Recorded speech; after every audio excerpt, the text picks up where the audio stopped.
Hello everyone, and welcome back to North Node Tarot, where nothing is coming toward you. You are moving toward it. I laid down in meditation today, and as I was visualizing walking along the seashore, I came upon a shell. And the further in I looked, I saw the Fibonacci sequence, the sacred geometry that exists all around us. We only take a moment to notice. I was pulled into the shell in a downward spiral, feeling heavy and weighted. I stilled my breathing, trying to fight a feeling of panic. As I came closer to the singularity at the bottom.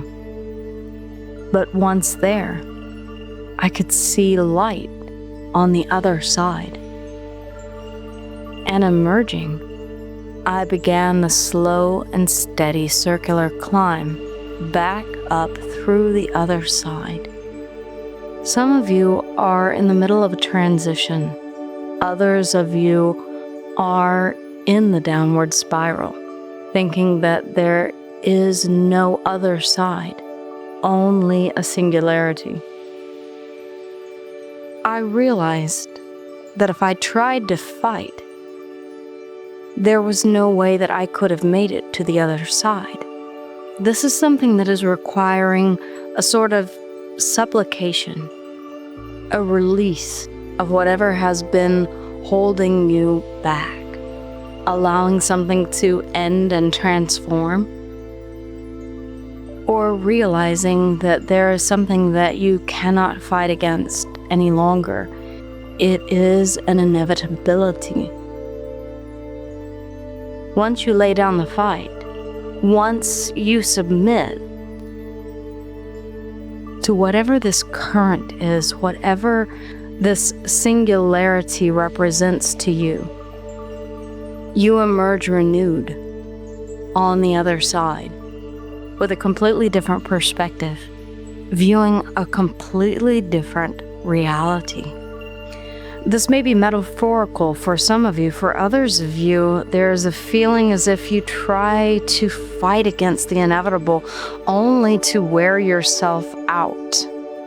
I'm going to pull a couple of oracle cards. Butterfly. Transition, transformation, and shifting. The times are changing. Emerge in all your glory. That is exactly the way that I was feeling when I glimpsed the sun on the other side of the singularity.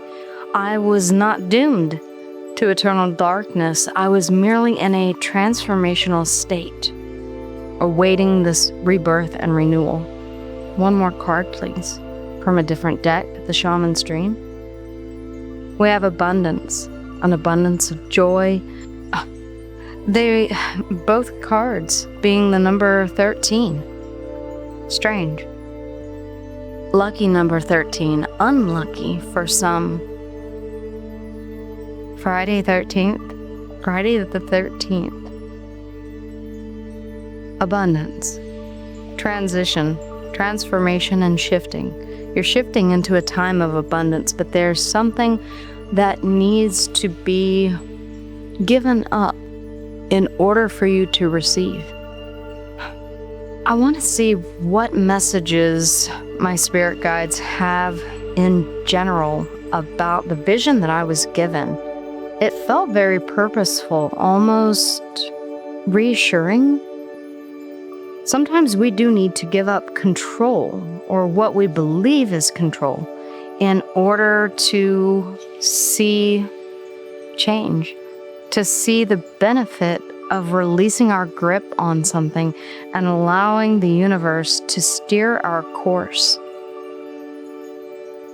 The first message, the first card, is the Ace of Cups, an overflowing cup of emotion.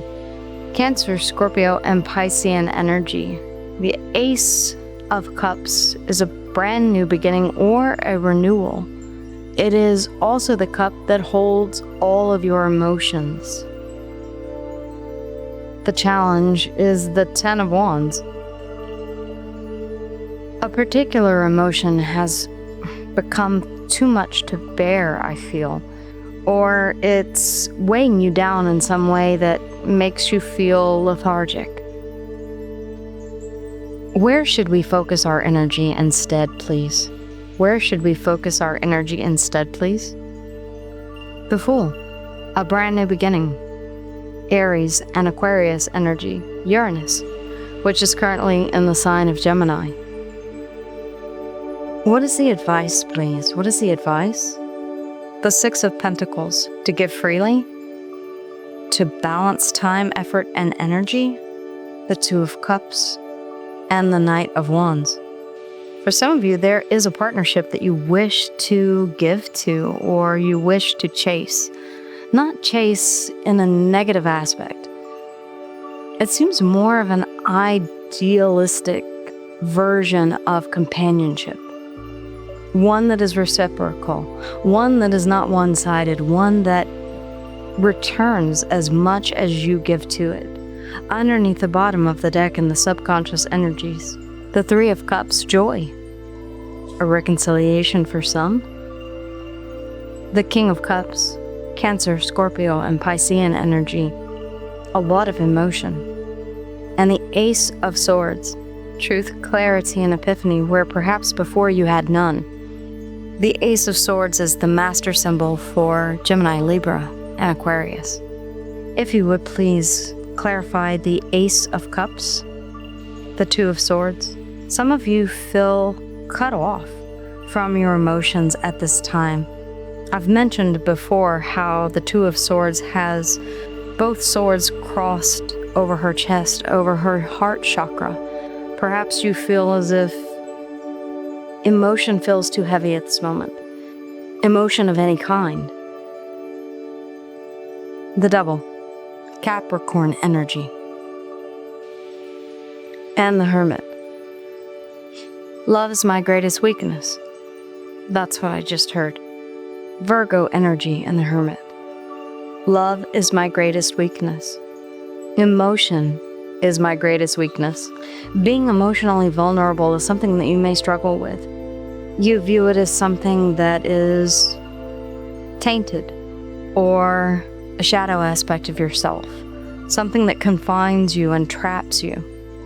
You don't share your emotions freely. Underneath the bottom of the deck in the subconscious energies, we have Gemini energy, the Lovers. Secretly, there is something that... the Sun. Leo energy. And death. Along with rebirth. Something does need to change in the way that you view partnership and relationships. Perhaps in the past, all of this has been an obligation, toxic. The pressure of finding someone who fits you, who accepts you just the way you are, may be a daunting task for some of you. You're in the process of allowing yourself to be seen. Death is scorpionic energy. The Lovers, Gemini. The Sun, Leo. Maybe with the Sun, you are able to now see what is missing. Partnership. True partnership. Equal partnership. Abundance. Abundance of emotion. The Ten of Wands is the challenge. Why the Ten of Wands, please? Why the Ten of Wands? The Wheel of Fortune. Aquarius, Leo, Taurus, and Scorpio here in the wheel. Some of you fear a repetitive cycle. The Six of Wands. Some of you are tired. Oh, yeah. Wow. Some of you are quite tired of waiting for the time to be right, for fate and destiny to intervene. but yet you soldier on. I feel as if I'm tapping into someone who is learning how to love themselves the way that they want others to love them. The Ten of Cups, the Six of Wands, the Wheel of Fortune, and the Ten of Wands. For some of you, this may seem like an impossible task. Maybe the idea of what your Ten of Cups is exactly what needs to be re-examined, the singularity through which you need to pass. Redefining what that means to you could be the very thing that allows you to pass through to the other side, to emerge changed, transformed, shifting into a new version of a partner, or shifting your idea of what a partner should be. The Ace of Wands, there is a drive and an ambition. This almost now is feeling to me with the world here, as if this has been a pattern for you. Perhaps you gave so much emotion in every relationship that you felt as if you lost yourself. The world is Aquarius, Leo, Taurus, and Scorpio. The King of Pentacles. There is something about bringing stability to this Ace of Wands. Passion, drive. The fire still burns bright here with the Ace of Wands, urging you to continue on. Leo, Sag, and Aries in the Ace of Wands.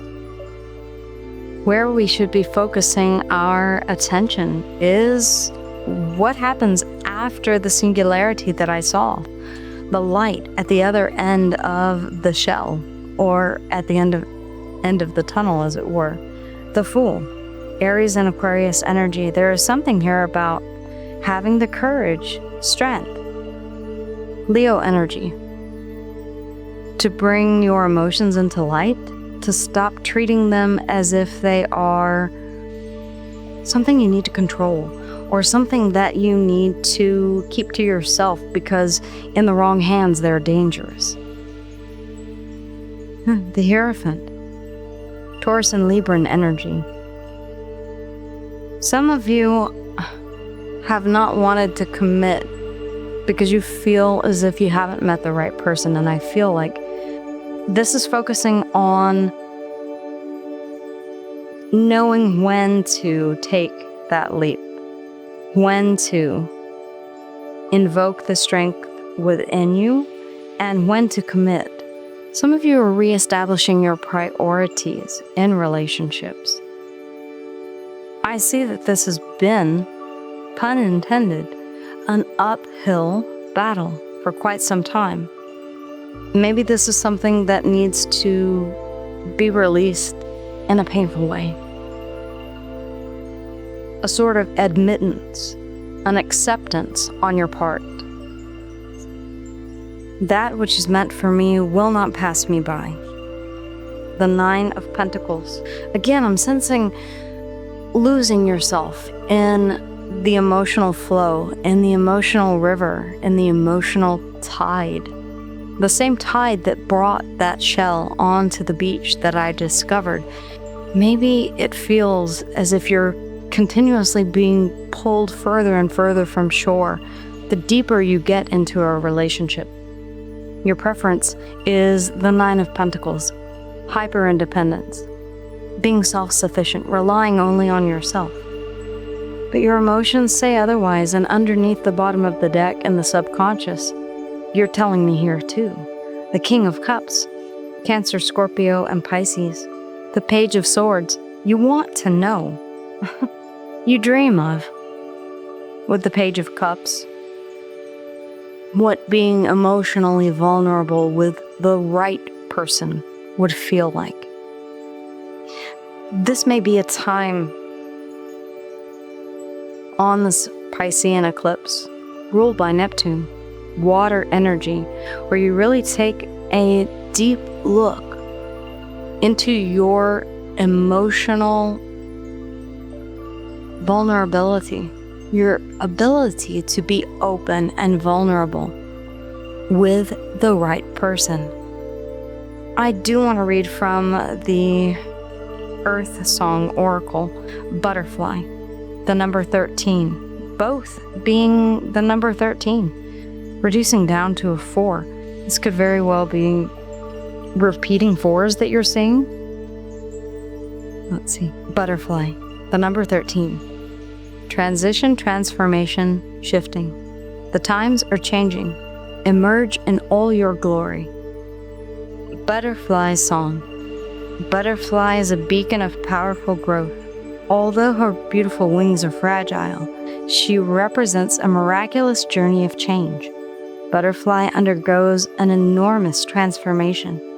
She lives a portion of her life as something entirely different. First, she is a flightless caterpillar, crawling along the earth before lying dormant in her chrysalis. Finally, without hurry, and only when she is ready, she emerges into the world in all her glory. So different from the form she came from. Butterfly's song is all about transformation. It represents leveling up, achieving full potential and magnificence. Despite humble beginnings, she goes through the process of change, shape-shifting into something magnificent. The butterfly's advice. The appearance of butterfly is an indicator that you are at a period of great change. The wisdom that butterfly is imparting to you is to surrender yourself to the powerful shifts you are currently experiencing. You must lose sight of your old identity, the downward spiral, in order to move to the next level, passing through the singularity, an essential step on your journey to becoming your highest self. Approach this phase in life with excitement and courage. It may seem daunting, especially as times of change can feel uncertain and unstable, exactly how I was feeling on the descent. But have faith that your transformation is propelling you forward. Butterfly is a positive symbol that you can turn things around completely, no matter your past. Trust yourself. Listen carefully to your heart and soul. You know the way. Embrace the transformation you are currently undergoing. When it is time, spread your wings and leave the old parts of you behind. Emerge on the other side of the shell, reborn, renewed. The deep emotion that you've been keeping to yourself, viewing it as somehow dangerous, perhaps even a way to your undoing. You continue to carry the hope that things will shift, that divine timing is on your side, that when the time is right, you will have strength to take the leap of faith into a higher level of commitment, to commit to something, to someone. An equal partnership, equal in reciprocity, in mindset, and equal in emotional intensity. The Ace of Cups, Cancer, Scorpio, and Pisces. The Hermit, Virgo energy. The Shadow, Capricorn. The Wheel of Fortune, the fixed signs Aquarius, Leo, Taurus, and Scorpio. Strength, Leo. The Fool, Aries and Aquarius. The Hierophant, Taurus and Libran energy. The Lovers underneath the bottom of the deck. The Sun, how an evenly matched relationship would bring such joy into your life. Continue to carry the hope that your Ten of Cups, your elevated soulmate, is on their way. Perhaps they are going through a period of transition, transformation, and shifting. Perhaps you are. Abundance. I feel this is an abundance of emotion, joy, love. Take care. And remember, nothing is coming toward you. You are moving toward it.